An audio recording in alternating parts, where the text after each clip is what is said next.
कन्या राशि वालों, कैसा रहेगा आपके लिए अप्रैल का ये महीना। और इस महीने में सूर्य, शुक्र, बुध और मंगल कर रहे हैं राशि परिवर्तन। क्या प्रभाव आपके ऊपर ये डालेंगे, आइए जान लेते हैं। सबसे पहले इन ग्रहों की बात कर लें। ये चारों के चारों ग्रह इस समय आपके छठे, 6, 7, 8 हाउस, छठे, सातवें, आठवें भाव में हैं।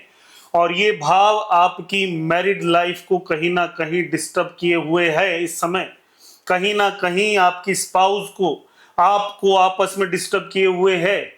इस समय आपके खर्चे अनावश्यक बढ़े होंगे। इस समय आपकी इनकम पे असर आ रहा होगा। सडनली हो सकता है आपको जो है रुकावटें अपने कामों में देखने के लिए मिल रही हूं। आप डिसीजन ना ले पा रहे हो। कोई अच्छा काम आपको करना है, वो इस समय आप नहीं कर पा रहे। या जो आप नया इस समय शुरू करेंगे, याद रखिएगा वो फलीभूत उस लेवल पे नहीं हो पाएगा। तो आइए समझ लेते हैं। सबसे पहले मंगल राशि परिवर्तित करेंगे 2 अप्रैल को, और ये आपके 7th हाउस में जाएंगे जहां सूर्य शनि पहले से मौजूद हैं। और ये अब कॉन्फ्लिक्ट को क्रिएट करेगा आपस में, स्पाउस के अंदर, बिजनेस पार्टनर्स के अंदर कहीं ना कहीं आपस में आपको टकराव की स्थितियां देखने को मिलेगी। इस समय जो सोशल सर्कल है आपको, आपका, वहां पे आपको दिक्कतें देखने को मिलेगी। इस समय चलते चलते आपके पैर में कोई चोट लग जाए, ऐसा हो सकता है, ध्यान रखिएगा। तो ये जो समय है रिलेशनशिप के मामले में ध्यान रखने वाला। बुध राशि परिवर्तन करके 7th हाउस में चले जाएंगे 11 तारीख को, और 3-4 दिन 4 प्लैनेट एक साथ 7th हाउस में होंगे। और ये निश्चित रूप से ये एक बड़ा प्रभाव डालेगा सप्तम भाव पे, आपके स्पाउस की हेल्थ पे, कहीं ना कहीं आपस के संबंधों पे, बिजनेस पार्टनर्स में। और ये समय ऐसा होगा जब आपको अलगाव की स्थितियां आपस में देखने को मिल सकती हैं या दूरी बढ़ सकती है। कहीं अगर आपस में संबंध सेपरेशन की तरफ बढ़े हुए हो तो वहां पे ये चीजें और ज्यादा क्लैरिफाई होती हुई दिखेंगी, सेपरेशन की तरफ जाती हुई दिखेंगी। उसके अलावा शुक्र जो है वो 19 अप्रैल को और सूर्य 14 अप्रैल को राशि परिवर्तन करेंगे। सूर्य अपने अष्टम भाव में विराजमान होंगे, विपरीत राजयोग की स्थितियां बनाएंगे। और ये विपरीत राजयोग आपको लाभ देगा, लेकिन आफ्टर आपके मेहनत, ऐसा नहीं कि बैठे बैठे आपको लाभ मिलने वाले। शुक्र 8वें भाव से निकल के थोड़ा कंफर्टेबल पोजीशन में 9वें भाव में जाएगा, जहां धर्म के प्रति आपकी आस्था थोड़ी बढ़ती हुई दिखेगी। या कहिए कि चाहे दिखाने के लिए आप करें, धर्म की तरफ आपकी आस्था बढ़े। कहीं ना कहीं आपको इस समय मां जगदंबा का आशीर्वाद लेके साथ में चलना चाहिए, आपको बहुत फायदा मिलेगा।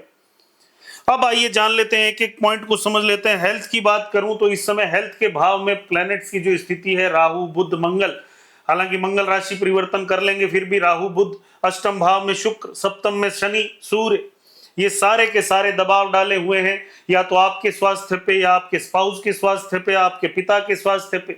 इस समय आपके पिता का मान सम्मान कम हो रहा है, उन्हें कहीं ना कहीं हार्ट रिलेटेड प्रॉब्लम्स हो सकती हैं, कहीं ना कहीं वो नकारात्मक दौर से गुजर रहे हों, ऐसा देखने को मिल सकता है। हालांकि ये प्रभाव आपके ऊपर उतना बुरा नहीं हो रहा, क्योंकि सूर्य और शनि दोनों लगन को देख रहे हैं, तो आपको बल मिल रहा है।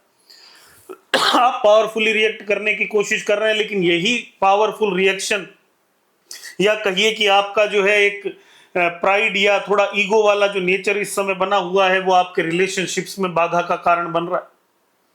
तो ये हेल्थ इशू, मेंटल कॉन्फ्लिक्ट बना रहा है, नींद में डिस्टरबेंस डाल रहा है, नींद नहीं आ रही, सोच रहे हैं, विचार कर रहे हैं, लेकिन आराम नहीं है। तो अपने आप को सुकून दीजिए थोड़ा। मैरिड लाइफ में, लव लाइफ में इस समय आपको कॉन्फ्लिक्ट बढ़ते हुए दिखते हैं, और ये कॉन्फ्लिक्ट अभी आपको लगातार बढ़ते हुए दिखेंगे अगले 2 महीने के लिए। तो थोड़ा सा धैर्य रखिए, आपस में थोड़ा सा ज्यादा बात करने से अगर दिक्कत हो रही है तो कम बात करिए। एक दूसरे को सपोर्ट नहीं कर सकते हैं तो मौन रहिए, लेकिन कहीं ना कहीं इस कॉन्फ्लिक्ट को मत बढ़ाइए। और ये असर आपके पिता पे भी बहुत बड़े लेवल पे हो रहा है, तो उनको भी इस समय आपके सपोर्ट की जरूरत, उनका भी ध्यान रखिए। जॉब कैरियर की बात करूं तो छठा भाव इस समय बढ़ाव की ओर है, बढ़ रहा है कहीं ना कहीं। लेकिन क्या ये आपको कैरियर में वो प्रोग्रेस दे रहा है, ग्रोथ दे रहा है? नहीं दे रहा। क्यों? क्योंकि आप वो नहीं कर रहे जो आपको करना है, आप कोई और ही चीज कर रहे हैं। इस समय आपके अपने डिसीजन आपके अगेंस्ट हुए पड़े हैं। इस समय आप वो नहीं कर पा रहे जो आपको करना है, बल्कि आप कोई और चीज कर रहे हैं। इस समय पैसा आपको बचाना है, लेकिन पैसा आप गलत जगह खर्च कर रहे हैं। तो ये जो समय चल रहा है, ये बड़े डिसीजन मत लीजिए, किसी भी तरह का कैरियर में बदलाव मत करिए। बदलाव करना ही है तो महीने के मध्य के बाद 14-15 अप्रैल के बाद सोचिएगा, अभी हाल फिलहाल इसे टालिए। इस समय आप कोई ऐसी कंफर्ट, ऐसे लग्जरी पे पैसा खर्च कर सकते हैं जो थोड़ा सा आपके ऊपर ही है, सिर्फ आपका व्यक्तिगत है, गुप्त चीजों पे पैसा खर्च कर सकते हैं, तो उससे भी थोड़ा सावधान रहिएगा। विपरीत लिंग से इस समय सावधान रहिएगा, कहीं ना कहीं भविष्य में आपको बैड नेम दिला सकता है ये कॉम्बिनेशन। आगे बढ़े, फाइनेंस की स्थितियां देखें तो ये जो समय चल रहा है ये कोई बहुत बड़े इन्वेस्टमेंट्स का समय नहीं। हालांकि इस महीने की शुरुआत के कुछ दिनों में 1-2 दिन आपको कुछ लाभ दिख सकते हैं, लेकिन बाकी लगभग पूरे महीने ही अगर आप ऐसे कामों में हैं जहां ट्रेडिंग कर रहे हैं, आप शेयर मार्केट से जुड़े हैं या स्पेकुलेशन के कामों से जुड़े हैं, तो आपको नुकसान देखने को मिलेगा। हालांकि आप जो बात कहेंगे कि ये किसी और को अगर आप कोई सलाह देंगे तो वो ठीक जाएगी, लेकिन आपके खुद के लिए वो आपके अगेंस्ट में चली जाएगी। उसके बाद में स्टूडेंट्स की बात करें तो स्टूडेंट्स के लिए ये सप्ताह, ये महीना, आने वाले दिन उनके लिए चैलेंजिंग से दिखते हैं। वो मेहनत बहुत ज्यादा करेंगे, रिजल्ट मिलेगा 10%। तो धैर्य बनाए रखना जरूरी है। ये समय फोकस बनाने का और तैयारी करने का है, ना कि हर समय आपको रिजल्ट मिले ऐसा।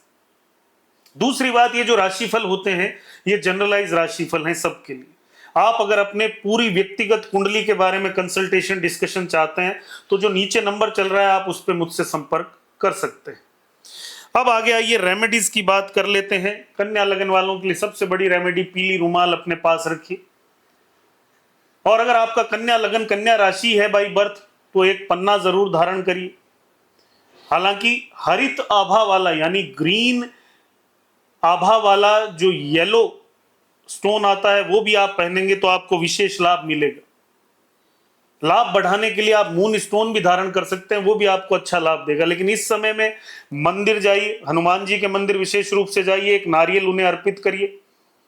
दूसरा, कोई भी ऐसी जगह जहां बहता हुआ पानी हो वहां पे जाके पानी में अपने सर पे से 7 बार कोई नारियल उतार के उसमें बहा के आइए ताकि नेगेटिविटीज दूर हो। मछलियों को दाना जरूर डालिए और पंछियों को हरे मूंग भिगोकर जरूर खिलाइए। शुक्रवार के दिन विशेष रूप से श्री सूक्त का पाठ करना भी आपके लिए लाभदायक है, ये बात मेरी याद रखिएगा। धन्यवाद।